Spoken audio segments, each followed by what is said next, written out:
디도서 1장 1절에서 9절입니다. 디도서는 사도 바울이 그의 믿음의 아들인 디도에게 보낸 편지입니다. 바울이 그레데를 디도에게 맡기면서 디도가 해야 될 일이 뭔가 그것을 지금 전해주고 있어요. 어떻게 가르쳐야 되는가? 두 번째는 어떻게 일꾼을 세워야 되는가? 이게 디도서의 주제입니다. 교회답다는 게 뭔가? 그것을 사도 바울이 지금 강조하고 있는 거예요. 바울은 자기 자신을 하나님의 종이요 예수 그리스도의 사도인 바울이 사도된 것은 1절에 사도라는 말을 2번 반복하는 이유는 지금 자신이 써서 보내는 말은 개인적 서신이 아니라 교회에게 보내는 공적인 사도의 권위를 가진 편지라고 하는 것을 강조하기 위해서 사도로 부르심을 받은 사도인 바울 이렇게 자기를 소개하고 있는 것입니다. 첫 번째 소개하는 게 하나님의 종이다 이렇게 말해요. 그때 당시 최고의 엘리트입니다. 그는 최고의 학문을 배운 사람이에요.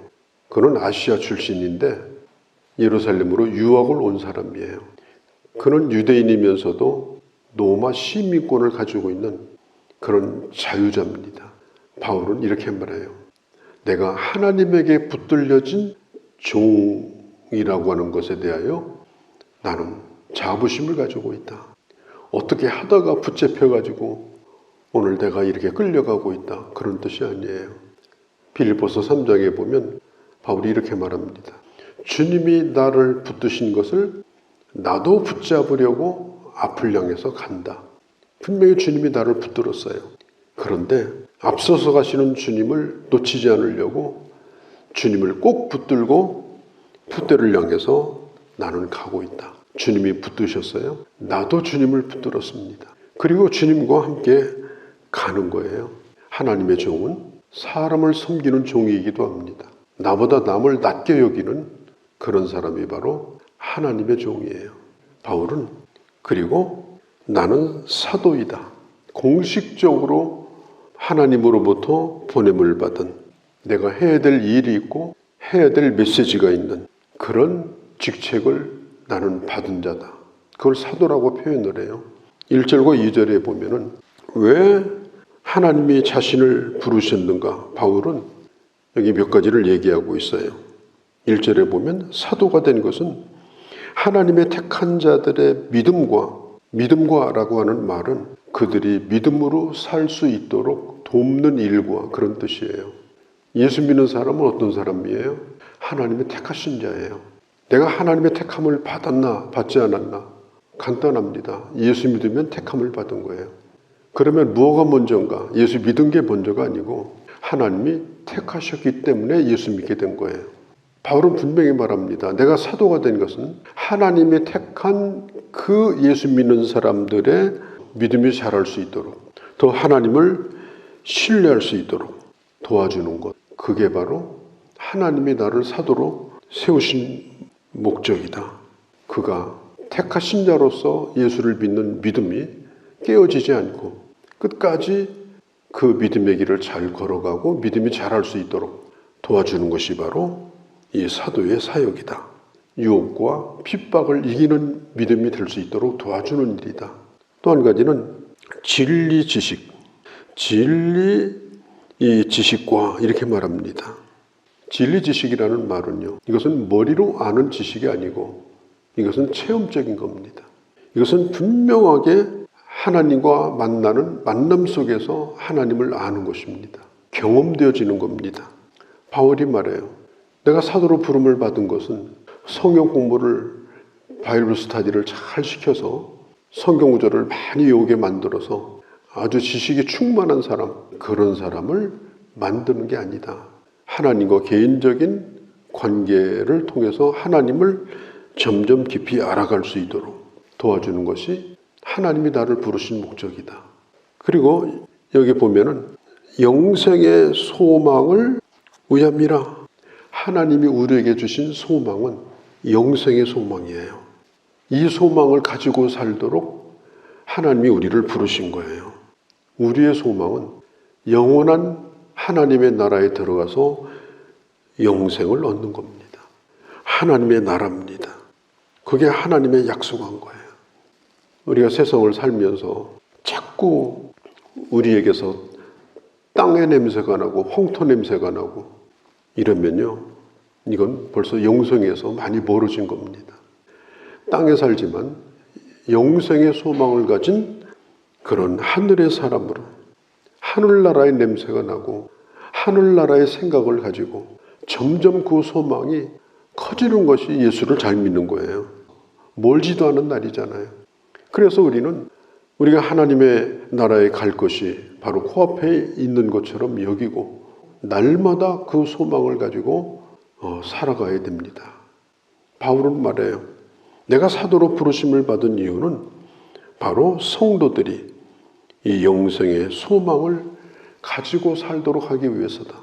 이 소망이 확실해야 목숨을 걸고 예수 믿을 거 아니에요. 이 소망이 확실해야 누구든지 만나면 전도할 거 아니에요.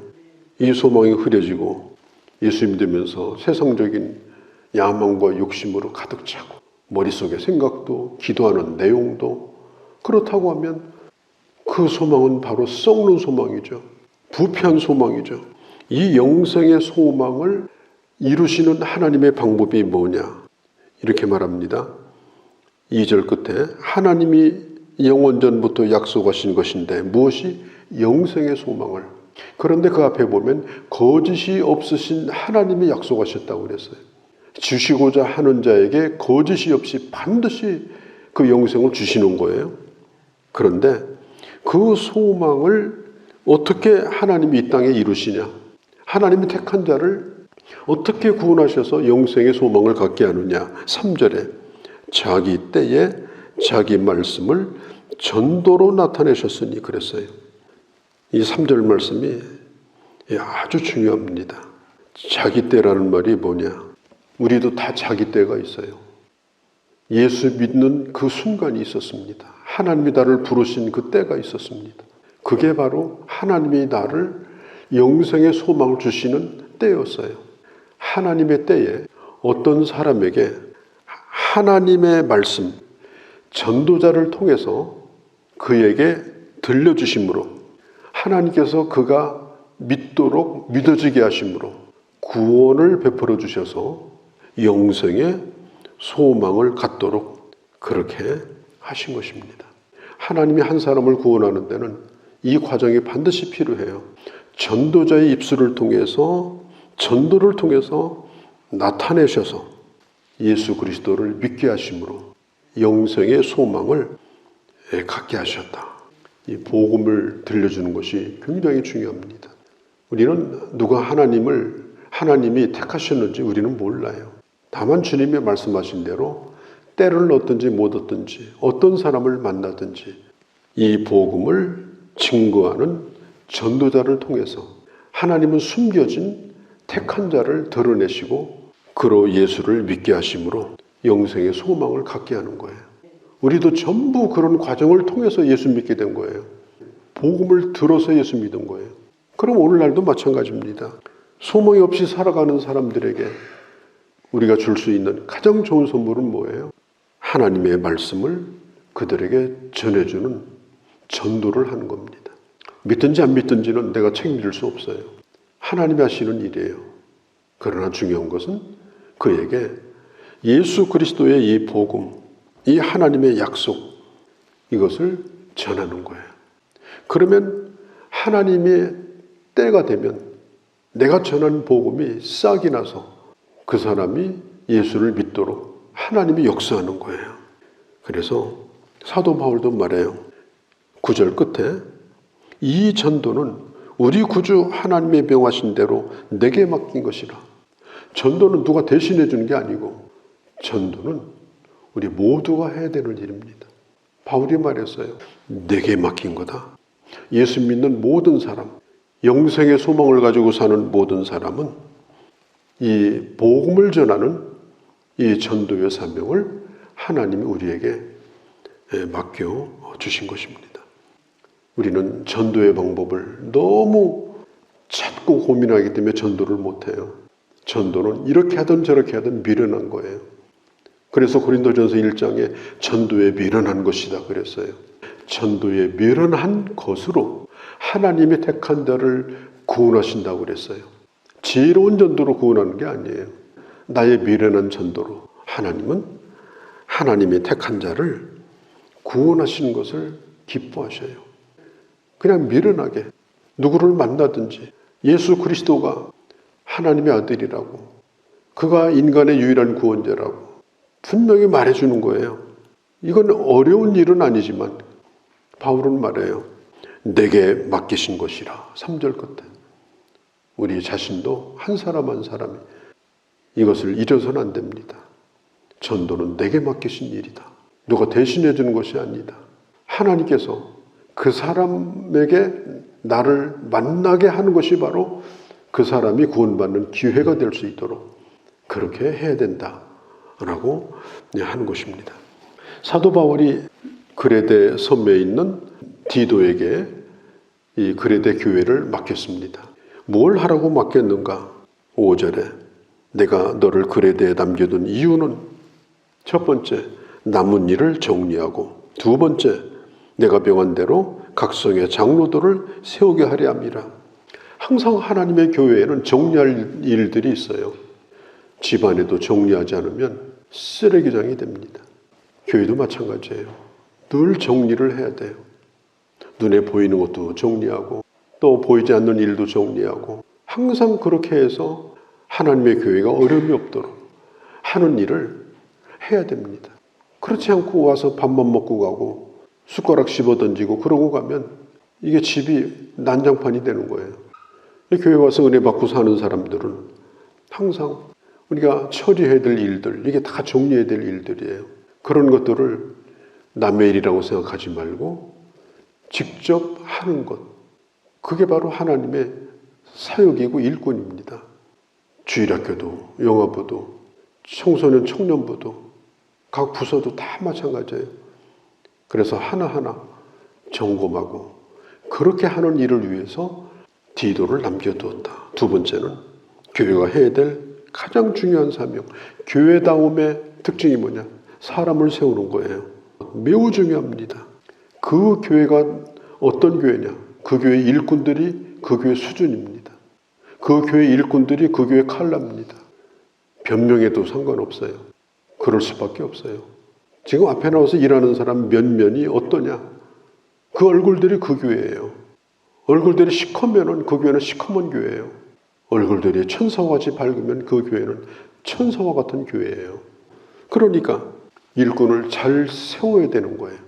일꾼을 잘못 세우게 되면 교회가 매우 어려워집니다. 특별히 중요한 게 뭐냐? 6절에 책망할 것이 없고 평판이 좋아야 됩니다. 평판이 좋은 사람이 교회 일꾼이 되어야 돼요. 완벽하지는 않지만 비난받을 일은 없다, 이런 뜻이에요. 사람이 완벽한 사람은 없어요. 그렇지만 어디 다니면서 그냥 비난받고 다니고 욕먹고 다니고 평판이 안 좋은 사람이 앞장서서 일을 한다고 하고 있으니 이게 보통 큰일이 아닙니다. 그래서 우리가 교회에서 좋은 일꾼이 되는 방법은 상식적이고 정상적인 삶을 사는 그런 사람이어야 한다. 그리고 책망할 것이 없는 청직이다 그랬어요. 교회 일꾼은 교회 주인이 아닙니다. 그 교회를 세웠어도, 그 교회를 개척했어도, 그 교회에다가 건축원금을 100억을 했어도 그 교회 주인이 아니에요. 누구든지 다 청직입니다. 청직이라고 하는 이 말은 바로 주인의 뜻에 따라서 섬기는 사람이 청직이에요. 생각해 보세요. 어느 날 청지기를 세웠는데 돌아다니면서 주인 행세를 하고 다녀요. 자기가 교회 주인인 것처럼 좌지우지하고 그러면요, 정말 나중에 가서 주인에게 책망받을 것이 산더미처럼 많을 겁니다. 그 다음에 한 아내의 남편으로서 또 아버지로서 이렇게 말을 합니다. 가족과의 관계, 그리고 부모와 자식과의 관계, 그런 것들이 원만하고 그리고 가정을 잘 세워나가는 그런 사람들이 일꾼이 되어야 된다. 또 한 가지는 완고하지 말아야 된다. 성경에 뭐라고 말해요? 고집을 부리는 자가 돼서는 안 된다. 제 고집대로 하지 아니하며. 하나님의 일을 하는 사람에게 권위를 주셨어요. 그 권위를 가지고 일을 하는 거예요. 그러나 권력을 주시지는 않았습니다. 그 권력을 휘두르기 시작하면 그것은요, 교회를 매우 어렵게 만듭니다. 고집과 신념도 구분할 줄 알아야 돼요. 내가 가지고 있는 내 편견이나 내 잘못된 생각을 옳다고 생각하고 고집을 부리는 것도 안 돼요. 내가 옳다 할지라도 그것을 어느 순간에는 포기할 수도 있어야 돼요. 정말 나는 그렇게 하고 싶고 내 뜻이 옳은데 다른 사람이 다 그렇게 하자고 하니 그것도 또 포기하고 하나님의 뜻을 기다리고 그런 정신, 그게 바로 이게 고집을 부리지 않는 겁니다. 분내는 거, 화부터 내는 거, 그 다음에 즉각 반응하는 거, 이건 하지 말아야 돼요. 무슨 문제가 있으면 즉각 반응해버려요. 이걸 하지 말라. 그 다음에 술을 즐기지 않냐며. 술은 슈퍼에서 파는 마약입니다. 오래도록 먹으면 중독이 걸려요. 그리고 주변과 가족이 피해를 입습니다. 우리가 예수 믿는데 가장 중요한 게 뭐냐면 절제하고 분별하는 건데 이 두 가지를 다 잃어버려요. 그리고 술 취하는 건 성령 충만에 반대입니다. 그리고 구타하지 아니하며 자신 속에 있는 폭력성을 끊임없이 빼버리고 온유한 일꾼이 되도록 해야 됩니다. 더러운 일을 탐하지 말며 물질을 사랑하는 사람이 교회 일꾼이 되면 교회를 망가뜨려 버려요. 그래서 우리가 돈 버는 방법도 또 교회에서 어떤 일을 할 때도 개인의 사익을 취하지 않아야 된다. 나그네를 잘 대접하는 것, 낯선 자를 사랑하고 호의를 베푸는 것, 이게 교회 일꾼입니다. 교회 일꾼이 교회 앞에 딱 버티고 있는데 낯선 사람이 와요. 우열에 훑어보고 이러면요, 이건 안 돼요. 선한 일 앞장서는 것, 또 신중한 것, 8절에 의롭고 거룩한 것, 하나님의 가르쳐주신 법대로 사는 것. 이 9절 끝에 말씀입니다. 하나님의 법이 나를 변화시키지 못하는데 다른 사람을 어떻게 변화시키겠습니까? 성경 마지막에 그러잖아요. 거스려 말하는 자들을 책망하려 함이라. 그래야 내가 다른 사람을 책망하고 다른 사람을 내가 고칠 수가 있는 거예요. 말씀으로 나를 먼저 고쳐야 다른 사람을 고칠 수 있는 겁니다. 앞으로 이제 3장까지 계속되는 디도서 말씀을 보면서 더 깊이 이 말씀들을 나누도록 그렇게 하겠습니다. 거룩하신 우리 아버지, 오늘 사도 바울이 디도에게 보낸 편지를 시작했습니다. 영생의 소망, 거짓이 없는 하나님의 약속이 내가 전하는 전도를 통해서 이루어진다는 사실을 저희는 들었습니다. 내게 맡기신 일인 줄 알고 아버지의 복음을 열심히 전하고 하나님의 구원 역사에 동참하는 귀한 주의 종들이 다 되게 하여 주옵소서. 우리 주 예수님의 이름으로 기도하옵나이다. 아멘.